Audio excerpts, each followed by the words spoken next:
Усім прывітанне, з вами Зміцер Лукашук, і мы працягваем абмяркоўваць падзеі ў Беларусі і за яе межамі, а падзеі ў Беларусі і за яе межамі таксама вельмі актыўна развіваюцца, што мы зараз і абмяркуем з палітычным аглядальнікам і аўтарам калонкі на радыёрацыя палітыка з Віталём Цыганковым. Уласна кажучы, з Віталём Цыганковым і абмяркуем усё гэта. Добрый дзень, Віталь. Прывітанне, дзякуй. Віталь, безумоўна, зараз самая актуальная навіна гэта нават не тое, што перамовы Лукашэнкі з Коўлам, а вынік гэтых перамоваў, што з іх стала вядома, што з іх зразумела, сэнс гэтых перамоў. Карацей кажучы, што вот з таго, што ты ўжо пачытаў, паслухаў, пабачыў, якія высновы можаш зрабіць? Так, скажу, што бывае такія палітычныя падзеі, за якімі як палітычным журналістам, аглядальнікам прыходзіцца сачыць, то сёння якраз той варыянт, калі хацелася сачыць за падзеямі, галоўны вынік мы, канешне, ведалі загадзя, паколькі, калі ўжо дамовілись, прызначылі дзень прыезда Коўла, гэта, якое супадзенне, гэта абавязкова, што будуць вызвалены нейкія палітвязні. І зараз, пакуль мы з вами гаворым, в дадзены момант весь час павялічваецца колькасць тых вядомых і не вельмі вядомых прозвішчаў палітвязняў, ці, як правильна амерыканскі бок называе, закладнікаў, якія вызваленыя будуць, уже вызваленыя в выніку гэтага візіта Коўла.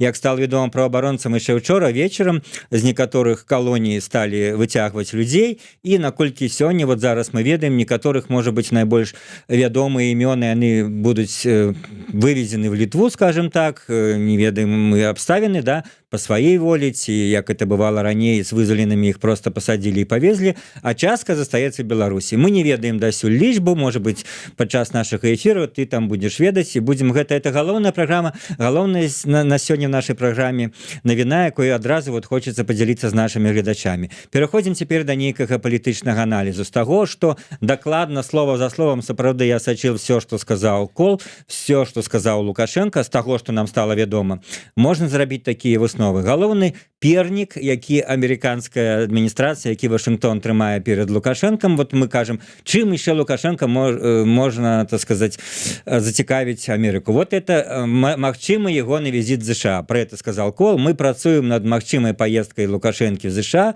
и спадзяемся, что она отбудется. Это вот тое, калі кажуць, может, там санкции, нет. Это вот все гэтыя пернікі, яны в такой, я бы сказал, патэтычна-палітычнай сферы. То бок сферы такога ідэалагічнага, палітычнага, это магчымая будзе нейкая тэлефонная размова альбо нават сустрэча Лукашэнкі з Трампам. Гэта таксама магчымасці, пра што мы неаднаразова в нашых з табой эфірах гаварылі, актывізацыі дзейнасці, скажем, асцярожна, амерыканскай амбасады в Беларусі, ці адкрыцця амбасады, там уже якія ступені, это рознае бывае. І гэта вось магчымыя поездка Лукашенки в Америку, может он съездить в Диснейленд, как уже я бы посмеялся там в одних комментариях, вот, как ему там сподобалось, как бы он там застался, это было бы, конечно, для всех нас идеальным вариантом, но мне здаецца, калі он поедет, то, напэўна, на жаль, для всех нас может захочет вернуться, але это вот тое, что на сёння Америка ему прапанавала за вызволение палітвязняў. Мне здаецца, это не самая страшная и великая цена, что ж, хай посольство працуе, хай, можа быць, наколькі ўжо Трамп называл его і спадаром прэзідэнтам і паважаным лідарам, то уж калі Лукашенко поедет в Америку, но есть такие аспекты, наколькі невядома, не поспела все это глубоко разобраться, но есть всякие, то, что называется санкции США супраць Лукашенки, которые дзейнічаюць, и каб ён поехал, трэба, каб их отменили. Я кажу, что я не поспел разобраться, ці гэта адмена павінна быць прынята нейкім решением Конгресса, ці это хочет все администрации, которая можа ввела и отменить. То бок некие формальные дзеянні яшчэ для того, каб Лукашенко поехал в США, Вашингтон будзе неабходны ему предпринять, то бок это будзе такая чарговая моркаўка, такі пернік. Лукашенко паводзіць добра, вызваляе далей палітвязняў. Мы за гэта спачатку здымем супраць персанальныя санкцыі, а потым нават запросім у ЗША. І цікава было словы Коула, што запрашаюць зноў Лукашенку прыехаць на гэтую Раду мира, которую Трамп придумал и узначальвае. І Коул нават так сказал даволі шчыра, што на жаль, мінулы раз мы его уже запросили, ему не удалось приехать. И тут такое, знаешь, пытанне бы, каб были незалежные журналисты там задавали, а не эти з-за пула лукашенковского гэтые пропагандисты, подбрехачи. А чего это он не смог приехать минулый раз? а адказ таму што Расія не дазволіла. І вось Коул, калі Амерыка кажа прыязджай Лукашенко, мы тебя запрашаем, это ж адначасова не только там некая там так званая там легітымізацыя Лукашэнкі, а гэта яшчэ і жаданне его тое самае адцягнуць, адарвіць ты ад Расіі, ну приедь ты, мы ж тебя запрашаем, ну не послухайся ты Путина хоть разок, мы, Америка, Великая Америка, тебе просим приехать на Раду мира, каб ты хоть разок не побоялся, так сказать, окрика з Москвы, а проявил свою самастойнасць. Это безумоўна таксама лежыць у палітыцы США, і зараз мы гэтае пацверджанне гэтаму атрымалі. Усё ж таки да, атрымліваецца, што ці для Лукашэнкі гэта адзін з ну прываблівых пернікаў, вось гэтая магчымасць наўпроставага контакта с Трампом, там дыялог, ну звонок, бач, звонок-то нейкі быў, я так разумею, что ён быў там каротенькі, а каб вот там сесці, як Лукашенко любіць разваліцца, пагаварыць, нават звонок, а калі прыезд у ЗША і там сустрэча ў Белым доме, это пик уже, это да. Это пик Сихмаров, конечно, это для яго значна, гэта ну то бок это больш значнае для яго асабіста, чым умоўна кажучы зняццё з банкаўскіх санкцый. Я думаю, для его асабіста так, конечно, гэта і палітыка, гэта і на ўзроўні асабістым характара, там, што вось меня прызнаюць, гэта і, конечно, то, што пераважае для яго, але, ну, сапраўды, за гэтыя ўсе вот сённяшні дзень на момант запісу нашага эфіру ніякіх размоваў пра нешта зняццё нейкіх санкцый не прагучала. Зноў-таки Америка ад Лукашэнкі адкупляецца запынкамі. Там наступны раз, можа, зноў этой таблеткі, дарэчы, прывезлі для пахудання, мінулы раз запынкі, а зараз, ну, уже запынкі перараслі да ўзроўня запрашэння. Я, дарэчы, думаю, што гэта ж запрашэнне, ну, не будзе адразу. Это так не бывае. Это будзе, гэты пернік будзе цянуцца год. Па-першае, што я сказал, трэба будзе зняць нейкія персанальныя санкцыі з Лукашэнкі, каб зрабіць магчымую паездку. Па-другое, ну, все это арганізаваць. І вот это вот год можна з яго выцягваць яшчэ вызваленне палітвязняў, не знаю, паколькі якая будзе сёння сума, якая будзе, ну, лічба, вось. Ну, кожны раз, канешне, кожны прыезд, ясна, што і Менск, і Вашынгтон павінны нешта выставіць на перамовы. І вот, фактычна, ну, Менск выставляе толькі адно, што ёсць, адзін козыр. Гэта што? Закладнікі. Ён іх выпускае. Вось, у Амерыкі козыраў многа і палітычных, і эканамічных, пакуль да эканамічных, ну вот сапраўды адмянілі гэтыя там калійныя санкцыі. І што радасці якія? Эканамічна выгады это Лукашэнку ніяк і не прынесла, бо для этого трэба, як бы, каб яны гэтыя, ну, калійныя ўгнаенне зменшыць, ну, пастаўкі, так сказать, лагістыку, каб яны былі праз Літву, Каўнас, альбо праз Украіну. Ну, на фоне таго, што апошнім часам нагаварыў і нарабіў Зеленскі в дачыненні да Лукашэнкі, ну, про Украіну гэта, я думаю, вельмі малаверагодна гучыць. Другое, што дачыненне да Клайпеды Літвы на фоне таго, што міжнародны крымінальны суд пачынаў разглядаць справу, якую падала Літва, ну, как-то таксама вельмі. Дарэчы, ну, Коул уже перад візітам Менск наведал Літву, Вільню. Там ён, акрамя таго, што сустрэлся з прэм'ерам, ён яшчэ сустрэлся з дэпутатамі, так названо, знаешь, в прессе, встречи с депутатами. Але коли разобраться, нам приходится разбираться палітычным журналистам. Депутаты — это оппозиционные, которые вельми критикуют некалькі таких, ну, скажем, не самых мейнстримных, которые резко критикуют теперешнюю политику Литвы до Беларуси и выступают за больш мягкую, скажем, такие. Вот он с ними сустрелся. Гэта, мне здаецца, такі кивок в бок Менску, гляди, ну, вы просите нас, мы зрабілі. Ну, а то, что Литва уже ни на что саступки не ідзе, ну, я ж не могу, я попросил, я что могу зрабіў, а примусить я не могу. Может быть, Лукашенко сваёй, ну, сваёй еще постсоветской натуры, ён реально, из его этих слов часам выникало, ён реально переоценивая гэты Вашингтонский обком, который, на его разуменне, может загадать брюссельскому райкому зрабіць адразу все, что Вашингтонский обком пожидае. Но цяпер, асабліва при Трампе, ну, гэта найменш рэалістычна. Уже так Европа з Америкай ў многіх пытаннях разыходзіцца, что яны нават не могуць попросіць там дапамагчы в Иране, не могуць ні то попросіць. І уявіце, что Вашингтон загадае Европе змяніць стаўленне да Лукашэнкі, калі сама эта Европа не захоча. Абсолютно нереалистично. И Вашингтон нават не будет это робить. И он, может, Лукашенко скажет, да, мы это зрабілі, ничего не отрымались. Но за такой дробной задачей он не будет лишний раз свариться с европейцами, за Лукашенки. Вашингтон не будет пробивать отмену санкций, то, что, может быть, Лукашенко сподевался. Это однозначно.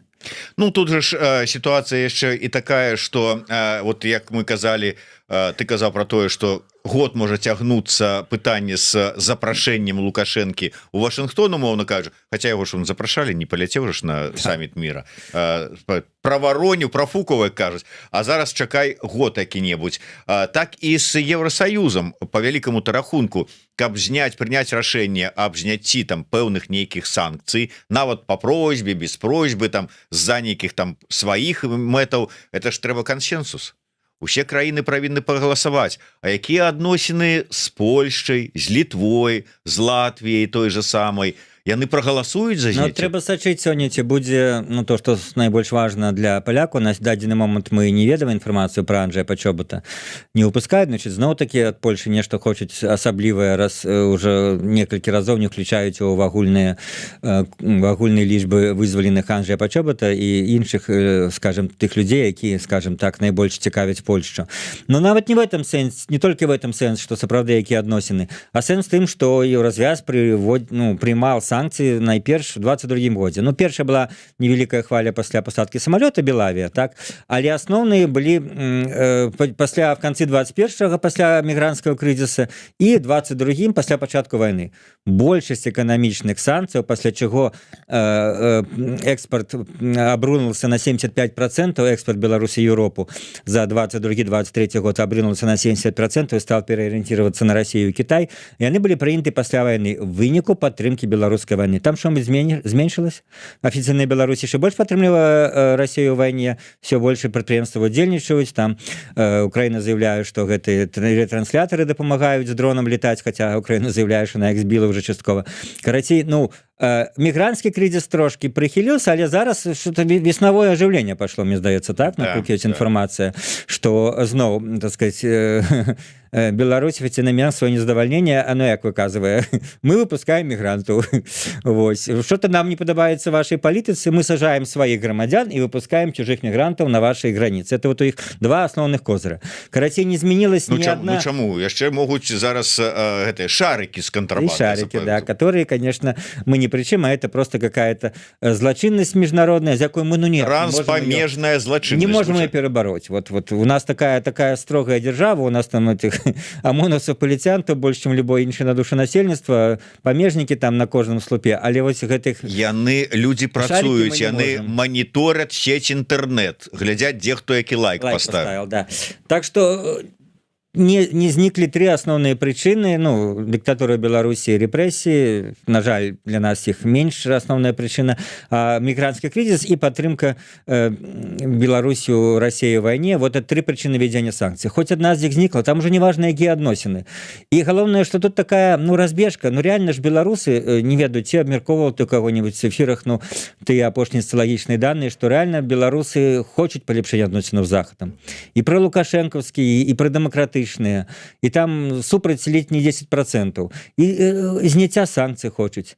І все гэта, скажем, любы палітык, які у тебе прыйдзе тут в твой эфир і будзе рваць на себе там кашулю ці там спадніцу, што у каго ёсць, за то, што я за народ і я хочу, каб санкцыі аслабляліся, это ж народ же это любіць. Народ же за это. І я бы на месцы палітыкаў таксама бы это рабіў. Па-першае, народ это любіць, те падтрымае большасць людзей Беларусі. Б, это можна сказаць прыгожую ідэю, зрабіце, здымайце. А як это зрабіць, уже можна не тлумачыць, знаеш, як тым анекдоце. Станьте вожыкамі. Я стратег, я не тактык. Станьте вожыкамі, здыміце Европа санкцыі. Як это, чаму она можа это зрабіць? Я не хочу тлумачыць. Вось. І трэцяе, можна сказаць, ведаеце, я ж прапаноўваў, вот Зінон Станіславович что любіць. Я ж прапаноўваў, мяне не паслухаліся, і таму все кепска пайшло. Вот я прапаноўваў зняць еўрапейцам санкцыі, а вы мяне не слухаць. Так что для палітыкаў гэта вельмі пазіцыя выгодная. Но мы ж с тобой незалежныя аглядальнікі, журналісты і аналітыкі, которые павінны часам гаварыць, наколькі это все реалістычна, наколькі это все правдзіва. Так вот, реалістычнасць тым, што большасць санкцый эканамічных былі введены пасля вайны.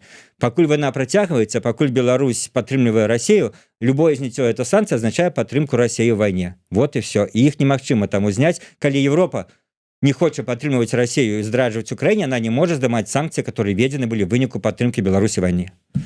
Давай мы трошечку ў бок, але ўсё адно застанемся ў гэтым рэчышчы.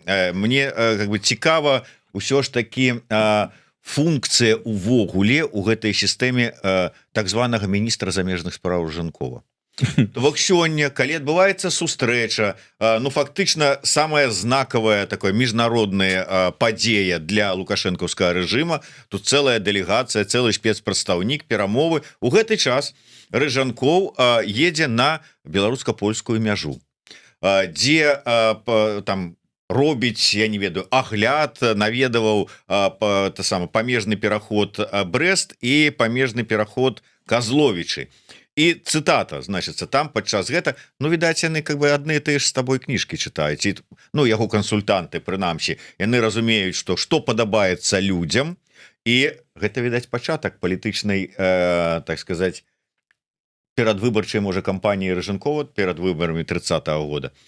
Калі яны хочуць, еўразвяз маецца на ўвазе, скарыстацца сённяшнім момантам праз Польшчу і Беларусь сфармаваць добры, больш надзейны, больш шырокі канал узаемадзеяння захад-усход, мы да гэтага дакладна гатовыя. То бок ён вот тут усход, вот тут Кітай, а мы ж тут вот пасярэдзіне, мы ж вот масток.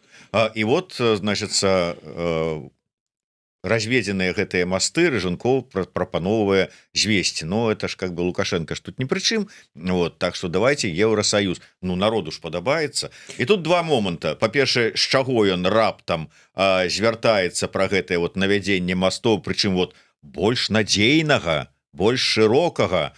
То бок вот пра надзейнасць гаворыцца. Літоўскія перавозчыкі раскажуць яму пра надзейнасць. Але это першы момант, а другі, чаму вот Коул там, а Рыжанкоў там, міністр замежных спраў? Ну, дадзена заданне паляпшаць адносіны з Еўропай. Не мазоліць вочы пакуль. Ну, это да. Не, то, что посмяяться, что сидзіць старшыня КДБ Церцель, а не міністр замежных спраў, гэта, да, гэта уже, ну, не першы раз, і гэта уже мы іранічна абмяркоўвалі, что, да, сёння Рыжанкоў як бы міністр замежных справаў другой катэгорыі. А замежныя справы першай катэгорыі это КДБ, это Церцель. Ён такі сапраўдны міністр всего. Знаешь, як про рыбу кажуць, да? Другой свежасці, да? Так і тут. А то, што застаецца, гэтаму менш важнае пытанне хлопчыку этому Рыжанкову. Ну, але ж, ну, сапраўды ўжо не першы раз такія заклікі з боку Рыжанкова да Еўропы, давайте мірыцца, мы гатовыя. Ну, гэта ж ужо жужу неспроста. Яны сапраўды хочуць як бы і не только з Амерыкай, з Еўропай налажваць. Яны бачаць, што адбываецца з іх любімым старэйшым братам. Што старэйшы братам, што б там не адбывалася, ну, как бы нічого хорошего там не свеціць.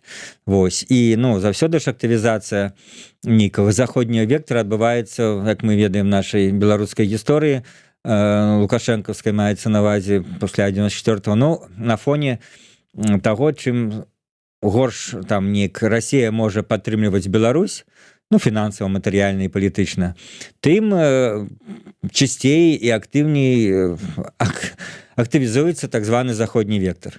На заходнім вектары з Еўропай зараз тупік. Рыжанкоў, ну, заклікае.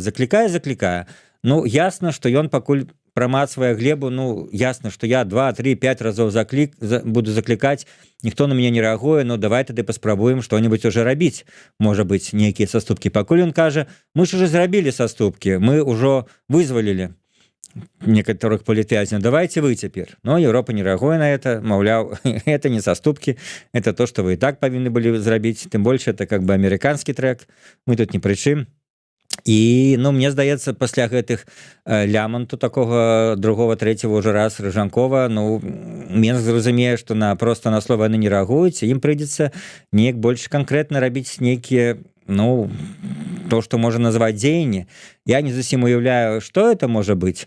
Вось. Но факт, што гэта дадзена заданне актыўнічаць на гэтым заходнім кірунку. Там іншы намеснік міністра, это Тамбразевіч, давно уже там ездзіць па заходніх сталіцах і арганізоўвае, ну, то сям, то там нейкі чыноўнік, ну, не самого першого ранга, памятаеш, французскі прыехаў, вось, некалькі там тыдняў назад у Менск прыязджаюць, закулісныя перамовы ідуць, і нават, ну, прэсе іх там нешта выскоквае прэсу, думаю, наўмысна.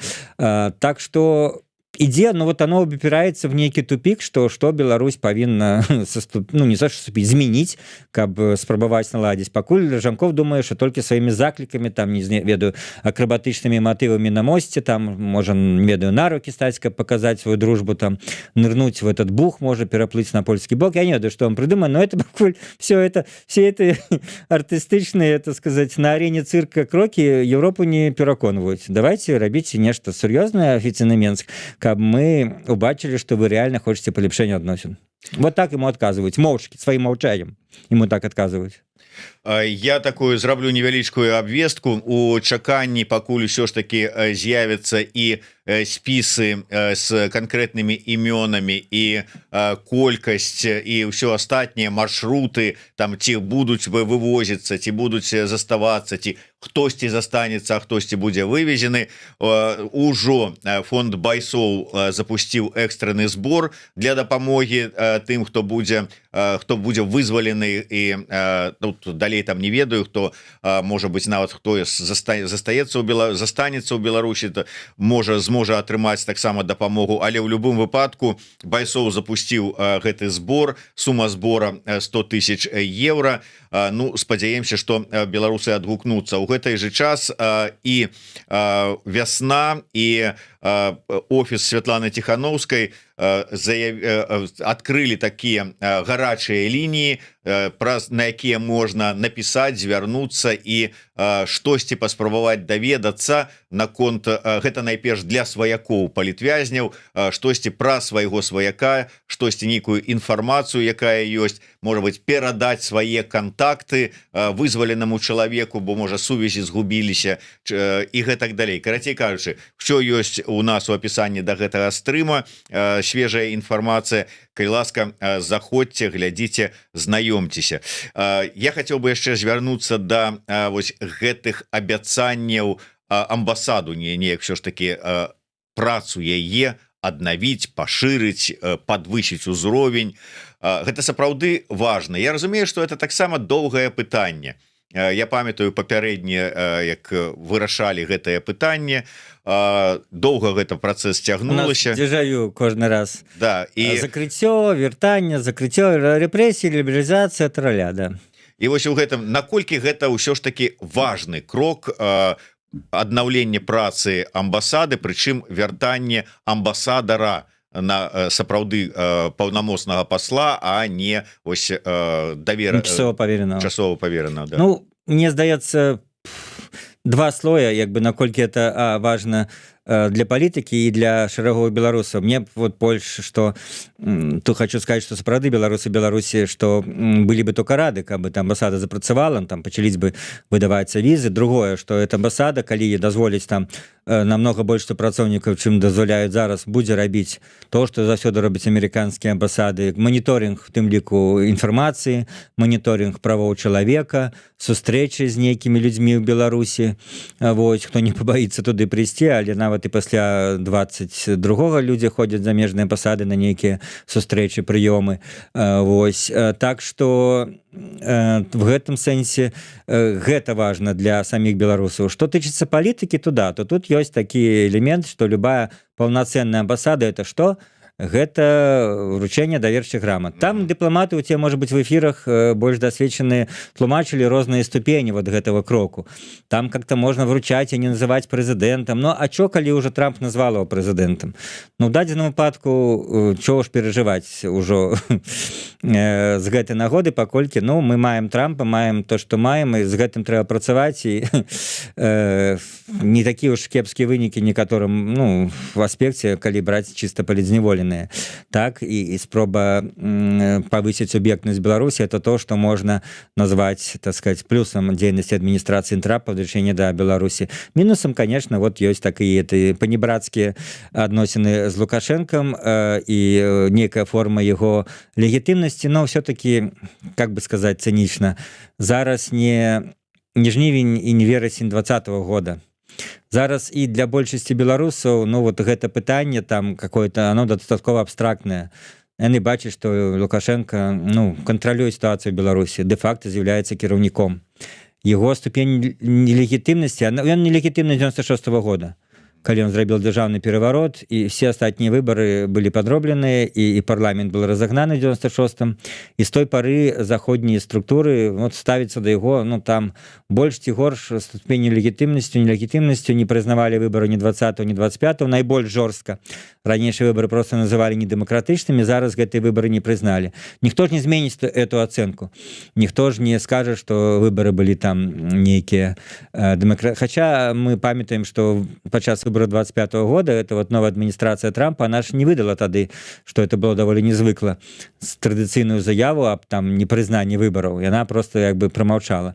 Ужо гэтым, ну, скажем, будуючы масток для вот тых адносінаў сустрэч з Лукашэнкам, якія зараз адбываюцца у Вашынгтонскай адміністрацыі.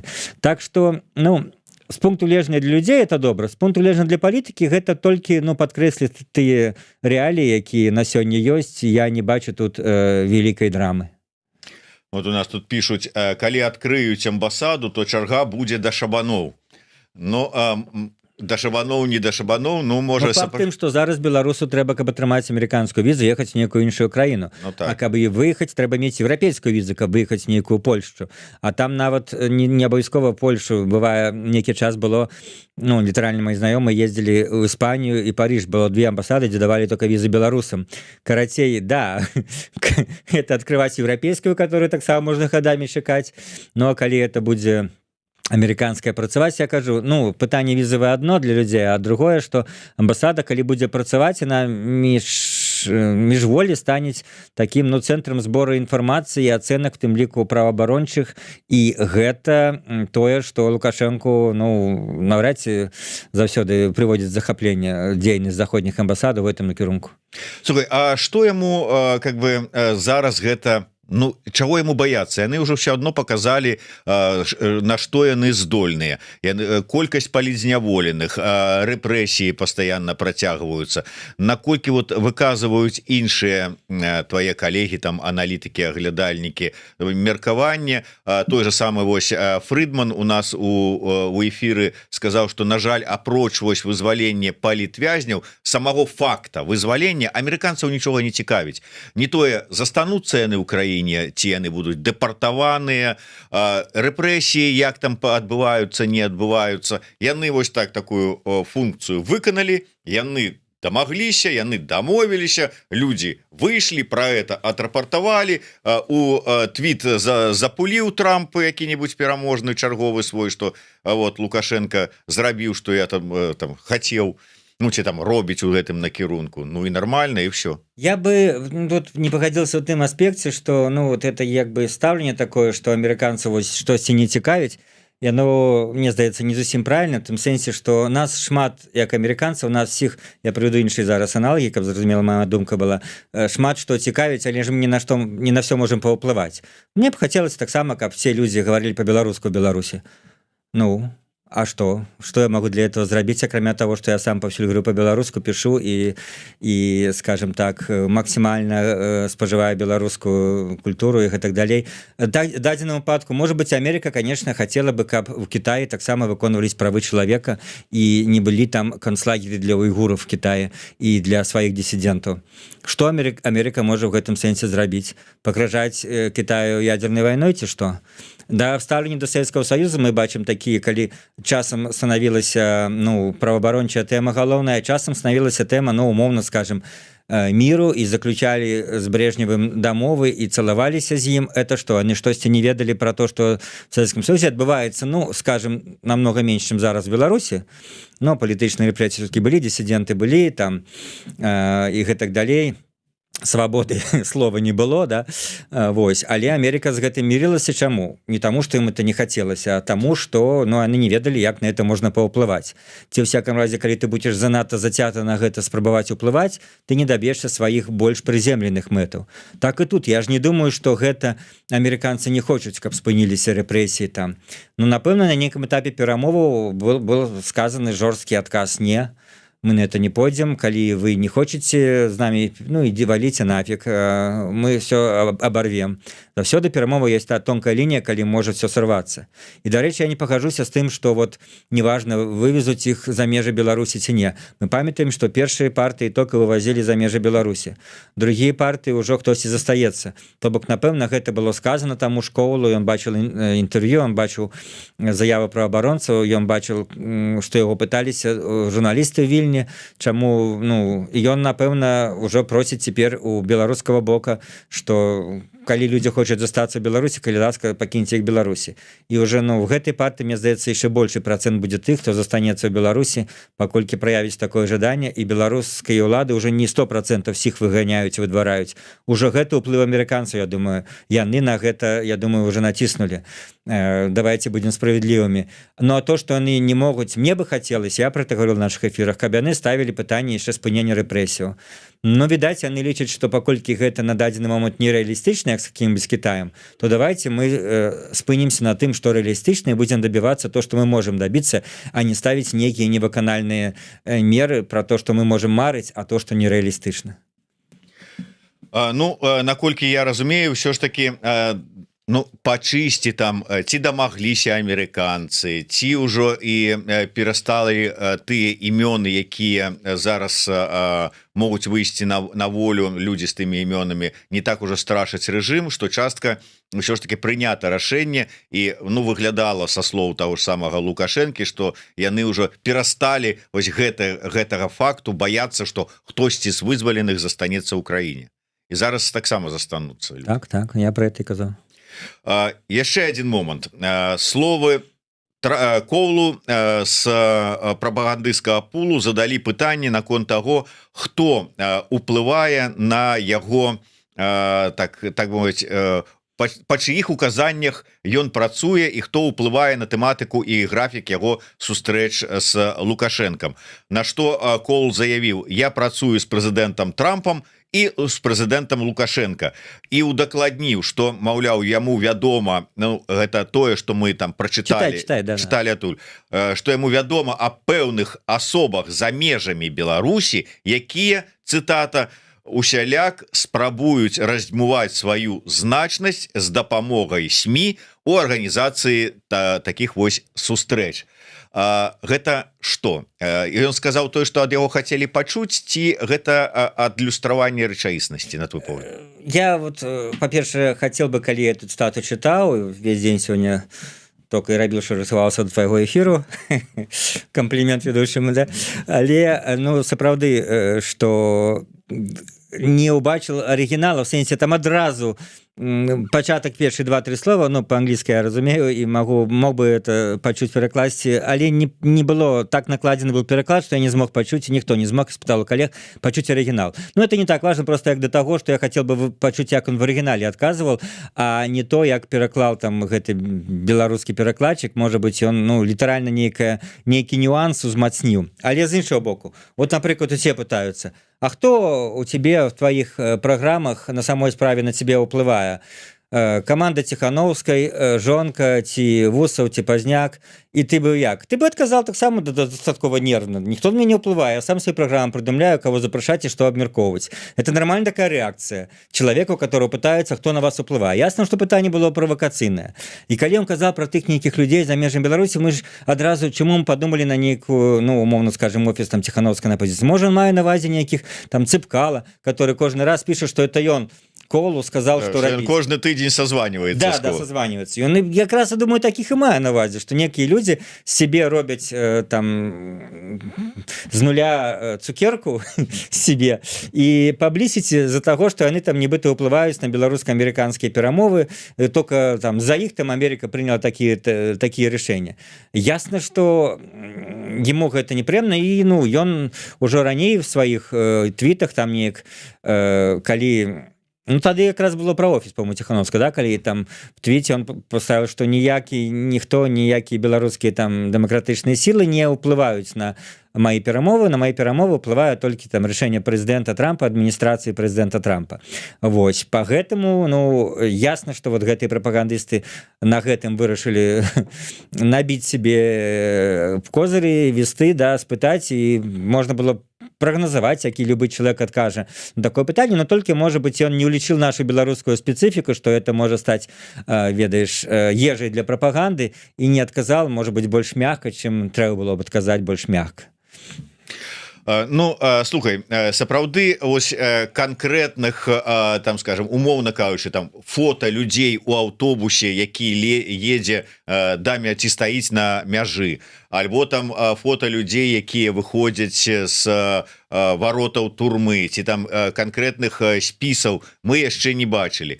Тым не менш, я ў дадзеным выпадку спасылаюся на сайт вясны праваабарончы, якія кажуць, што вядома, што частку вызваленых вязняў павязуць у Літву, а частка застаецца ў Беларусі. Паводле інфармацыі у Літву вывозяць, то есть тут у такім, што ўжо вывозяць наступных асобаў. Кацярына Бахвалова, Андреева, гэта журналістка Белсат, Кирилл Козей, Александр Козлянка, Дмітрый Кубараў, Миколай Куляшоў, Наста Лойка, гэта праваабаронца, таксама вядомая, Сергей Майшук, Эдуард Пальчыс, таксама вядомы чалавек, Мікіта Залатароў, Денис Желязка, Павел Шпетны, Кім Самусенко, Александр Козлянка. Ну вось, слухай, я у тэме, і з імёнаў, то бок безумоўна там пра людзей гэтых ёсць інфармацыя, але з імёнаў, якія на слыху канкрэтна, гэта тут вот з гэтага спіса у мяне 3 чалавекі, да. Гэта Кацярына Андреева, Наста Лойка, Эдуард Пальчыс. 4 ці 5, яшчэ пару чалавек я ведаў. Ну неважна, сэнс тым, што ну сэнс больш гучныя імёны, якія ўсё ж таки больш-менш медыйныя, но яны вось бачыш для нас гучныя, можа быть нават вот для нас, бо мы ў тэме, нават для беларусаў не гучныя, для захаду, для заходняе там грамадства яны ўвогуле не гучныя. І зараз калі выходзілі там Ціхановскі, Бабарыка, Беляцкі, нобелеўскі лаўрэат, Калеснікава, то бок гэта імёны яны значылі там для кагосьці там і ў ЗША былі вядомыя, каму чыесьці там у Европе, у той же самой Нямецчыне там яшчэ... Я думаю, куды ты хіліш? Я хілю до таго, што а тут імёнаў няма. І вот як можна прадставіць гэта у дадзеным выпадку, што перамога, от глядзіце, чаго Трамп дамогся. Калі так паглядзяць, а тут што? Ну, па-першае, уже ж все-таки, ну, нельга сказаць, што няма. Ты сказал 3, як мінімум, тебе вядомыя, але... Ну, это для нас вядомыя, для заходняга... Просто в чым твоё пытанне? В тым, што колькі уже вядомых засталося, уже большасць вядомых вызваленыя все-таки. Вот таких вядомых, як Калеснікава, Бабарыка і Беляцкі, і Северынец. Все-таки засталіся людзі, ну, самых вядомых па чобут, і вось журналісты, перш за ўсё, да? Ну так, журналісты Белсата, той же самы Пачобут, той же самы Павел Белавуз, тыя ж самыя вялікі пул экспертаў. Катерина Андреева, она, может быть, международно одна з самых вядомых, і фільм про нее зроблены, і зараз она вызвалена, это великое счастье. І я думаю, калі ты сваім пытаннем, можа, хочаш мне спытаць, чым логіка, да, то я думаю, что, па-першае, ну, будзе некая лічба агучана. Вось я до этого вёў, можа быть, яны лічбы, колькасцю хочуць узяць. Важна лічба, ну і чаму для нас таксама важна лічба? Мы не можем мерыць вядомасць, это ж кожны лёс. Что такое лепш? Ці выпусцілі бы 10 вядомых, альбо 100 так званых невядомых. Конечно, лепш 100 невядомых, это 100 жыццяў, это 100. Поэтому, а я думаю, іхняя логіка выпускаць па кропцы. Ну, каб засталіся яшчэ ж, ну, ты ж самые козыры, аж кажу, их адзіныя закладнікі. У нас же немає этих самых нафты и золота, которые можно там продать американцам. Вот это диктатура наше золото, это политвязни. Это золото будет продаваться по кавалочку. Я думаю, каждый раз в таким вызволении будет приблизно пропорция. Вот это вот Терцель, я сказал, Игорь Лосик писал, что недзе в соцсетках, что его вот в апошний момент летом повинны были вызволить, а Терцель его, ну кто-то ему про это говорил, видать, там с этих так званых силовиков, что его заменили, и он просидел еще некалькі и вышел только поздней вось в іншай партии. Так и тут, я думаю, у іх будзе кожны раз некая частка людей не таких вядомых, скажем так, а некая частка людей больш публічных, каб яны пакідалі і тое другое. Вот калі в этом было сэнс твоего пытання, я так на его отказываю. Ну так, безумоўна, то бок каб прыцягнуць вот просто, скажем так, Роза Турарбекова сказала сёння такую фразу, что на фоне того, что тых неудачы, тых нулявых вынікаў, можа нават мінусавых, якія Трамп мае у тым же самым Іране. А поговорим про это? Про Иран? Только с Розой, да. Про Иран ці про Розу Маратовну? Нет, я про Иран хочу, это как бы больше давай, цікаво. вали, до гэтага я в принципе тебе и вёл троху здалёк, Да. что вот на фоне отсутности вынікаў в Иране хотя бы показать тут нейкую добрую навіну, але гэта добрая навіна за отсутнасць таких вядомых для заходняга слухача, для заходняга чытача імёнаў, показать массовость. Слухай, ну тут я могу проанализировать про в дадзеным выпадку, не буду говорить ваше, про наше, скажем, журналистское мышление, коли мой самый иронично нелюбимое пытание это о чем именно это зараз. Это коли задают, я хочу, ну тому что в любой момент, что бы ни было, можно задать это пытание и найти некие... Я это пытание не задавал. Не задавал, да. Тому вот чему на это там Трамп зараз почал иранскую войну. Ну вот, ну выборы его там осенью, этой промежковой в Конгресс. Завсёды есть некая, как бы тягнуть увагу от чагосьці внутри Америки. І гэта в любой момент 365 дзён в годзе ты спытай, чаму Трамп пачаў вайну, скажуць таму што ён хоча адцягнуць не Трамп, хто заўгодна, Клінтон, Байден. Нас с тобой гэтаму добра навучыў Лукашенко, які кажа, што я б сышоў, я ўжо наеўся этой улады. Ну паглядзіце, какая неспрыяльная ситуация. Так вот, да, правильно, она не заўсёды неспрыяльна. Он нават так казаў Лукашенко, што каб вот так нас пакінули Беларусь спакою, я б сышоў, але ж пакуль же ворагі щелкают своими кипцюрами там и скивицами и хочет нас загрызть, то я не могу покинуть. Так и тут. Ну, войну почал Трамп не того, что там кейс Эпштейна и что-нибудь, не знаю, еще, тому что вот так, ну, склалось, Израиль хочет это, Трамп это хочет. Ну, але мне здаецца просто, что сапраўды, не знаю, что тебе говорили іншыя эксперты, ну нейкі он будзе прыдумляць, як з гэтага выйсці. Ну паколькі вось да самай канчатковай перамогі, но мне здаецца, у яго ж такая пазіцыя зараз, што ён можа любы момант аб'явіць, мы, как это, beautiful, да, его закон пригожий, да, big beautiful этот закон был, big beautiful война уже закончилась, мы досягнули big beautiful вынікаў, великих пригожих вынікаў, и гэта можно сегодня сказать, можно завтра, можно праз 3 дні, в любой момент, да, когда скажет, у нас уже вынікі, мы уже перемогли, а да. Вы там сволочи обстреливаете суда в Армузском да, проливе. Да, а вы катарские гэты, ну то бок нема такого, мне здаецца, калі вот можно, ну как можно канчаткова там перамагчы, паколькі это трэба наземная аперацыя, 90-мільённы Іран, і там она по тэрыторыі огромная вялізная краіна, пакуль гэта не зробіцца неяк внутры. То, что это зробіцца внутры, там умоўна нема там у них некого Леніна зараз, ну курды не хочуць нават, ну карацей, на змену такой улады заўсёды можна заявіць, што мы разбомбілі магчымасці, все, Іран ніколі не набудзе уже бліжэйшыя дзесяцігоддзя ядзернай зброі, не будзе пагрозы для суседзяў і выйсці з гэтага. Але мне здаецца, есть еще один элемент, который я сказал бы упершыню за апошнія, ну это не звязано з іранскай тэмай, але просто да тэмы, упершыню за апошнія гады, дзесяцігоддзі настолькі нізкая падтрымка Ізраіля у амерыканскім грамадстве. Заўсёды Ізраіль быў, ну для в этом канфлікце палестынскім Ізраіль был больш справедлівым бокам для амерыканцаў, больш амерыканцаў, ну тым больш рэспубліканцаў, там демократы заўсёды былі, знаете, за прыгнечаных, да, так яны былі больш за палестынцаў, але рэспубліканцы адназначна былі незалежныя, больш за Ізраіль, асабліва дарослага ўзросту. Моладзь она уже такая левая сацыялістычная, она больш за Палестыну, да. Але в дадзеным выпадку вось за 2 гады вот пасля, ну 7 кастрычніка, калі эта трагедыя в Ізраіль здарылась, калі тэрарысты напалі, але адказ Ізраіля, калі вот все эти кадры бомбаванняў і разбуранай газы і, так сказать, забойстваў цывільных, которые безумоўна адбываліся, Израиль порушал все там правила войны, калі яны, так сказать, існуюць, но все-таки, ну, бил по цивильных карацей. Все это приводило, да, сярод іншых прыкладаў, што прывяло, не будзем все аналізаваць, але факт прывяло да рашучага падзення падтрымкі Ізраіля ў амерыканскім грамадстве. І Трамп, ну, все-таки як популіст не можа на это не звяртаць увагу. Ён, конечно, думаў про хуценькую аперацыю, перамогу. Я, дарэчы, ты знаешь, не люблю все гэтыя размовы, что Трамп там типа сёння одно, завтра другое. Ён у многіх рэчах дастаткова паслядоўны, і яго штаб і все астатніе дзейнічаюць дастаткова паслядоўна і маюць даволі паслядоўныя прынцыпы, а сам Трамп с 80-х гадоў 20-го стагоддзя мае даволі паслядоўныя прынцыпы. Вот Америка First — это не то, что он придумал, ставший президентом.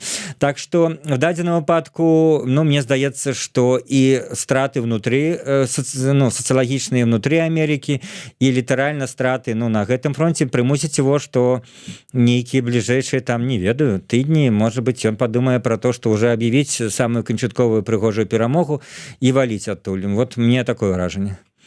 Наколькі гэта ўсё ж таки рэальна ў сённяшніх умовах, калі што тады будзе, а раптам пабяжыць следам, будзе даганяць Іран? Не, ну тады будзе, да, што, ну, як, напрыклад, Венесуэле самы ўдалы, Трамп падумаў, што так заўсёды можа працаваць, да? Венесуэле вельмі ўдалы прыклад, не только што яны, ну, скінулі, але забралі Мадуру, але яны вельмі моцна ўплывалі ўжо на тых, хто там застаўся, да? То бок все кажуць, вот, Венесуэла, там нічога замест, ну, рэвалюцыі не здарылась, замест Мадуры его поплечнікі засталіся, але ж эти поплечнікі сталі на задние лапки перед Америкой, вызвали всех политвязняў без всяких обменов. Вось. А по-другое, стали там выгонять оттуль российские и китайские интересы и робить фактично тое, что им Трамп загадывае у інтарэсах США и при гэтым застаючыся нібыта незалежнымі. Трамп, я думаю, такое спадзяваўся у Іране. И он не думал, что трэба змяніць уладу на, так сказать, дэмакратычную, там как бы складанасці з гэтым. А столькі гадоў, дзесяцігоддзяў была гэта, ну, скажем, вся сістэма мусульманская настроена так даволі, что аднаго заменяешь, другі прыйдзе. Я думаю, Трамп думаў, самы верагодны варыянт, что мы заб'ем вот верхушку, замест того прыйдуць іншыя, якія под страхам, з імі можна будзе дамовіцца, яны будуць наши інтарэсы выконваць, як в Венесуэле. Это я б не поставил еще кропку, что это не спрацуе. Гэта можа спрацаваць. Яны зноў там нейкіх новых, может быть, заб'юць, і новыя, якія прыйдуць, яны скажуць, ну что, вы не хочете, каб мы вас забілі? Давайте дамаўляцца. Давайте мы вы скажете про перамогу, мы скажем про перамогу, мы разъедемся, и вы будете паводзіць не так, як паводзілі папярэднікі, а больш спрыяльна для наших американских интересов, на этих не наезжать, тут этого не закрывать. Ну вот такі вариант для всего света был бы нормальным, мне здаецца, ўжо выхаду з гэтай ситуации. Бо іншы выход все-таки долбить до конца, до змены улады на наземной операции, это самый неприемный выход. Это был бы дурость. Это, ну, кшталту иракской, так сказать, ну, войны, авантуры, по-рознаму, як і міжнародныя амерыканскія эксперты лічаць, ну, ёсць там 20 самых добрых и самых негатыўных рашэнняў гісторыі ЗША замежна-дыпламатычных. Там план Маршала на першым месцы, а авантура Буша у Іраку на апошнім месцы.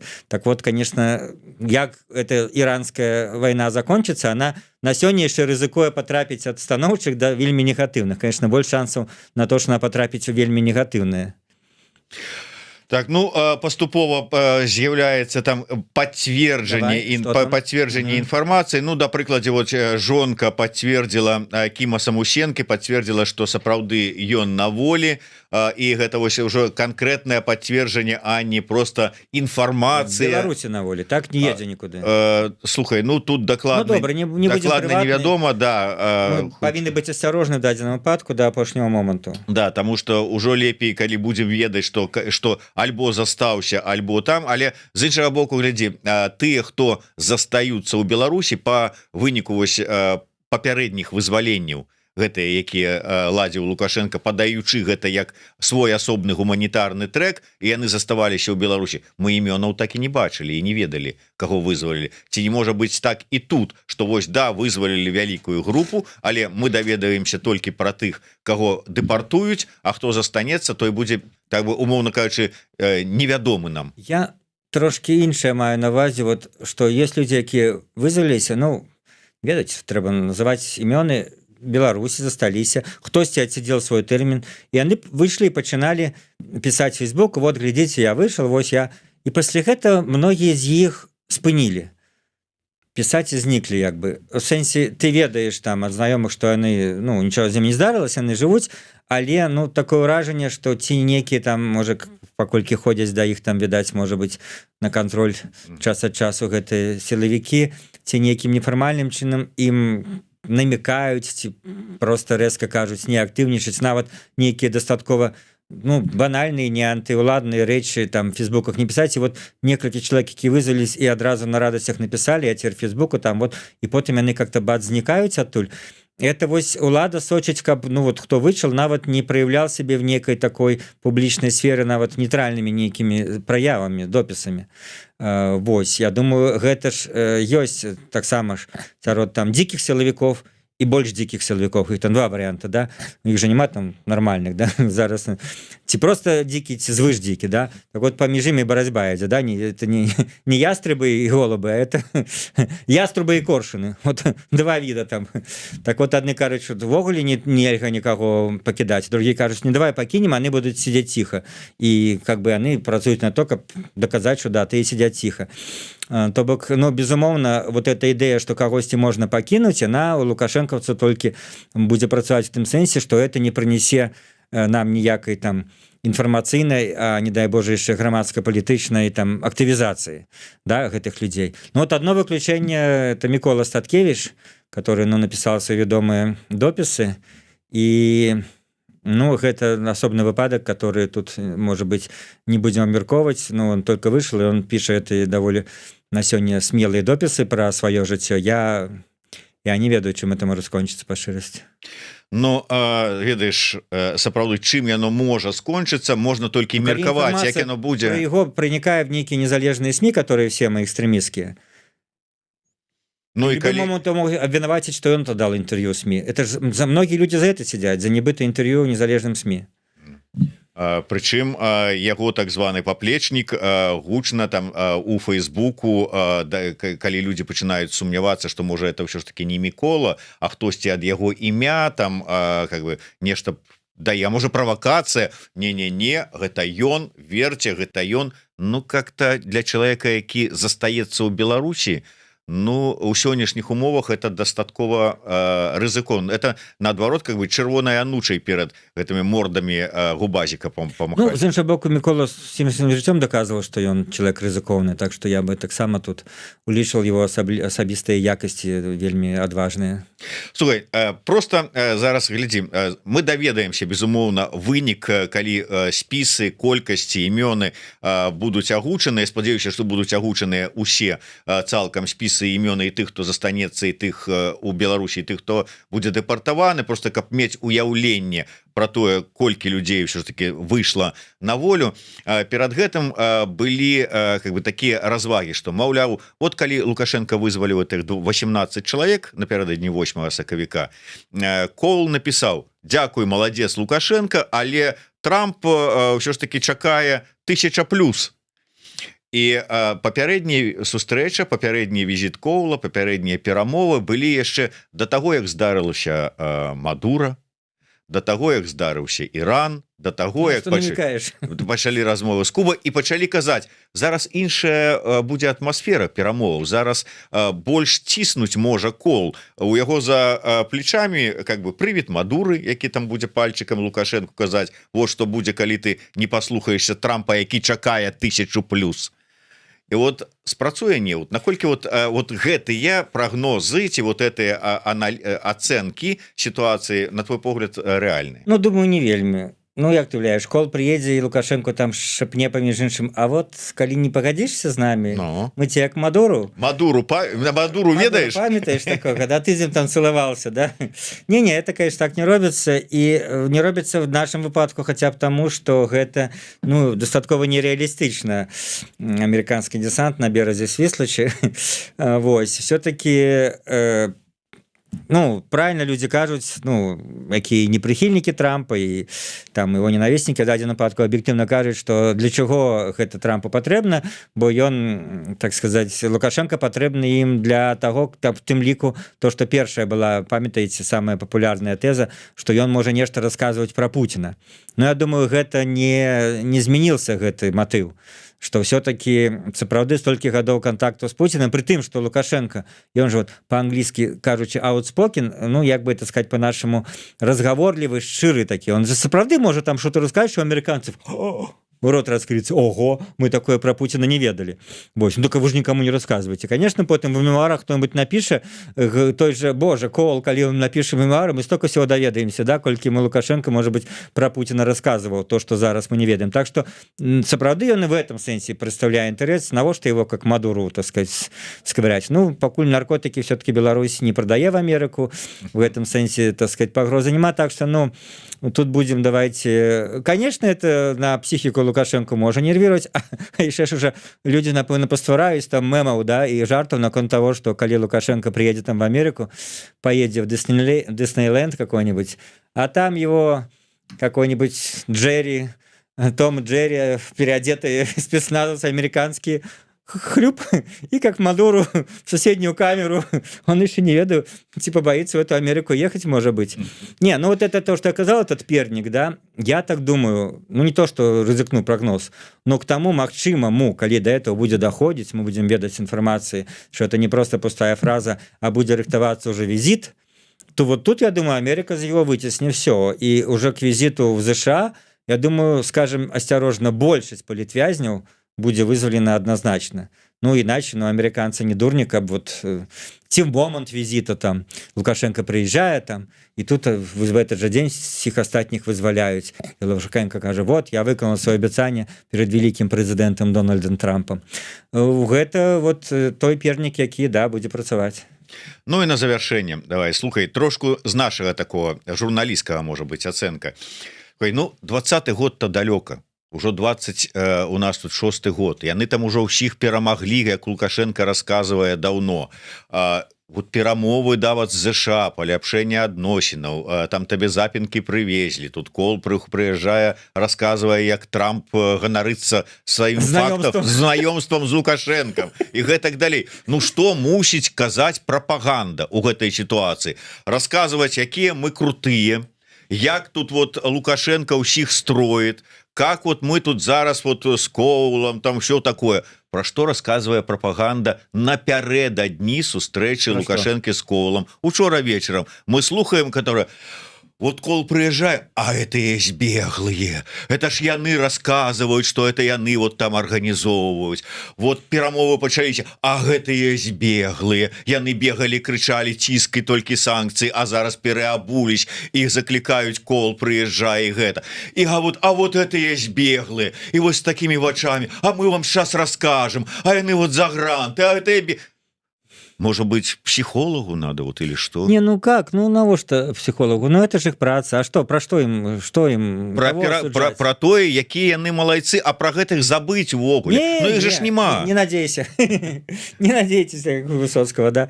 Не-не-не, гэта бегло, это вечно будет. Ну, нават момент, калі оппозиция, ну, была на самом низким пику своей там популярности, чего-нибудь, все равно ее заўсёды дзяўбілі целые процьма всяких специальных репортажаў и программ на беларускай тэлевізіі была прысвечана тым, якая кепская пазіцыя, про якую, может быть, на той момант і мало хто ведаў. Но пасля 20-го ясно, что гэта ідэалагічная барацьба. Ну, з кім яшчэ змагацца? Зараз уже как бы с Америкой змагацца осторожно.